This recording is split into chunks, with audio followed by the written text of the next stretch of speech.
आंनि आन्दाजाव मिथिनाय बादिब्ला मुस्रि सुदेम बसुमतारीजों थांदों होनना मिथिनो मोनदों।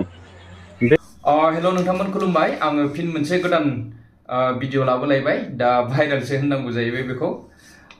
मा खालामनो नङा होमबा, जोंनावहाय जाफ्लेगासिनोखा जोंनि बर' समाजावहाय बेफोरबायदिया मामुलिसो जाबाय नङा होमबा, सिगां समनिफ्रायनो बुंबोगासिनो। दा नोंथांमोनहा बे सिगांनि सुंद' भिडिअखौ नायनानै एसेब्लाबो बुजिखाबाय जानांगौ नङा होमबा, जाथाया हिन्जाव दोनखारलायनाय बा हिन्जाव खारनाय नङा होमबा। दा बे जाथाया नोंथांमोन बे बोहैथि दाननिनो 23 मार्च 2025 इं अक्ट'खालि जानाय जाथाय नोंथांमोन। टाउनाव फैनो होननानै 10थासो समावहाय टाउनाव ओंखारबोदोंमोन जाहैबाय गावनि सासे 6 बोसोरनि हिन्जावसा फिसाजोखौ लानानै। दा बिनिफ्रायनो न'फारसे गिदिंफिनाखै, हालाय हाफाय जेरावबो नागिरबाय न'खरनि मानसिया, जाथि खुरमा खबर लाजोब्बाय, नाथाय जेबो उदिस मोननो हायाखै आरोखि दासिमावबो। दा बिनिखायनो बिथांमोनहा ससियेल मिडियानि मदद लानो होननानै आंनिसिम कन्टेक्ट खालामहरदों। दा आं बिनिखायनो एसे हेफाजाब होनो होननानै बे भिडिअखौ लाबोनाय जादों। दा आं बेखौनो खावलायगोन गासै भिडिअ नायगिरि नोंथांमोनखौ, नोंथांमोनहा भिडिअखौ जेसेबां हायो एसेबां शेयार खालामनानै हो, जाहाथे नोंथांमोननि बे भिडिअ शेयार खालामनायावनो जोङो गुबुन मोनसे न'खरखौ गावस्रानायनिफ्राय सिगांनि बायदि मोजां लामायाव लाबोफिननो हायो नङा होमबा। दा नायनि नोंथांमोन बेसेबां इफेक्ट होयो बे भिडिअआ। नोंथांमोनहा जेसेबां शेयार खालामगोन एसेबांनो थाबैनो जोङो मोनफिननो हागोनखौ आं मिजिंथियो।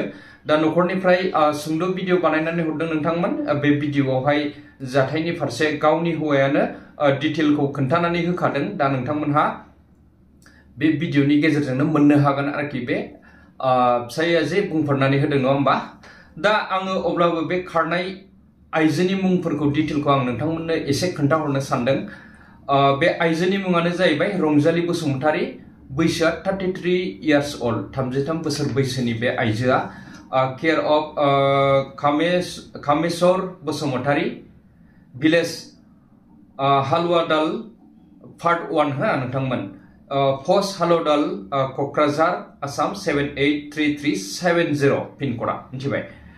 दा मानि मा होनबावनो नोंथांमोन, गाव खारबाय आरो बे 6 बोसोरनि सासे फिसा हिन्जावखौ लानानै फैनायाथ' जोबोद साननांगौ जानानै फैबाय नङा होमबा नोंथांमोन। आरो गावसोरो सन्देह खालामदों सासे हौवाजों थांदों होननानै, जाय हौवाजों फैदों होननानै बुंदों गावसोर सन्देह खालामदों, भिडिअआवनो फोरमायहरखादों। दा आं बिनि मुंफोरखौ लालिया, माने बै फिसाइ बानायना हरनाय भिडिअनिफ्राय नोंथांमोनहा क्लियार जागोन आरोखि। दा आङो बिसोरनि गासै सावगारिखौ हिन्जावसानिखौबो होफागोन, नाथाय आं हिन्जावसानिखौ एसे होथेनाय जागोन।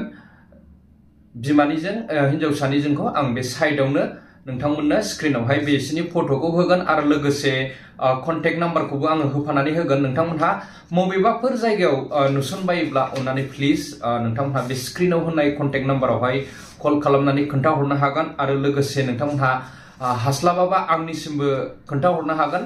दा नोंथांमोनहा जेरावखि नुवा मानो मानि फट' ला नङाबा भिडिअस ला डाइरेक्टलि बिसोरनि सोरजों फैदों सोरजों फैयाखै। सासे फिसा हिन्जावसा दङथ' जोबोद साननांगौ जानानै फैयो नङा होमबा।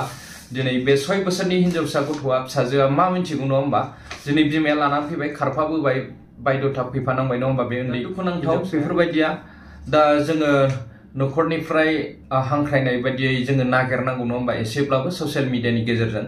दा बेनिखायनो गासै आंनि भिडिअ नायगिरि नोंथांमोननिसिम आङो फिसा दायित्व हरनो सानदों। नोंथांमोनहा जेरावखि नुवा मानो मानि बे आइजोखौ नुसनबायोब्ला अननानै प्लिज न'खरनि जानबुं नाम्बार नङाबा आंनिसिम खोन्थाहरनो हागोन। डाइरेक्ट नुयोब्ला नोंथांमोनहा भिडिअ बानायनानै बा फट' लानानै WhatsApp नाम्बाराव आंनोबो हरनो हागोन नङा होमबा नोंथांमोन। दा बेनिखायनो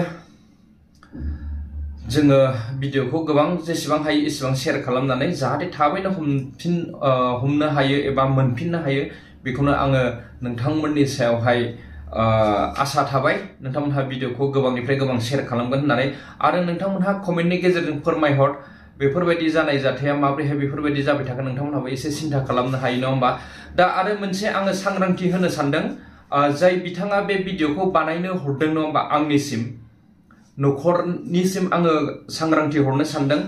दा जोङो ससियेल मिडियाआव न'खरनि नाम्बारखौ जों शेयार खालामनाय लोगो लोगो माखासे थगायसुला मानसिफोर दङ थाखा जानो होननानै नोंनि हिनजावखौ मोनबाय बा नोंनि गथ'खौ मोनबाय होननानै नोंथांमोननाव कल फैनो हागौ माने जोंनो एथ' हाजार रां नांगोन इसेबां थाखा नांगोन अब्ला जोङो नोंनि फिसाजोखौ बा नोंनि हिनजावखौ लानानै हैगोन होननानै नोंथांमोननाव सोरबा सुबुङा कलबो खालामनो हागौ दा बेखौ फोथायनो नाङा नोंथांमोनहा सोरबाफोर आफादनि मानसिफोर हमबाय बायदोंबा रेस्किउ खालामबायदोंबा बिथांमोनजों भिडिअ कल डाइरेक्ट रायलाय बिनि उनावसो नोंथांमोनहा खरसा बिहरोबा हरनांगौ सिगांग्रो सोरबा सासे सुबुङा कल खालामनानै नोंथांनाव जुदि रां आदाय खालामहरोबा नोंथांमोनहा बेहाय हरनांगौनि जेबो गोनांथि गैया आं बेखौ नोंथांमोननो क्लियारलि खोन्थाहरखाबाय जास्ट बावैसो क'क्राझार डिस्ट्रिक्टनि सासे 60 इयार्स ओल्डनि सासे जोंनिनो बर' सुबुं गोमानाय बेंगलराव गोमाफैनाय बिनि आं भिडिअ बानायदोंमोन दा बेनावबो बेबायदिनो कल खालामनानै न'खरावहाय फैसा बिहरदोंमोन जाहैबाय दा बेनिखायनो सांग्रां जानांगौ नोंथांमोन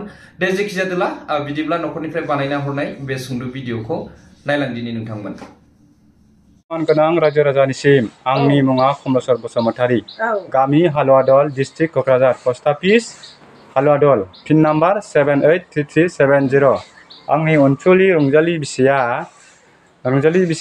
थांनाय 23 मार्च 2025 थारिख खालि फुंनि 10 रिंगायाव न'निफ्राय टाउनाव थांनो होनना ओंखारलांदोंमोन बिमा फिसा बे दिननिफ्रायनो दासिमबो न'आव फैफिनाखै फन खालामदोंमोन फना सुइच अफ मोनदों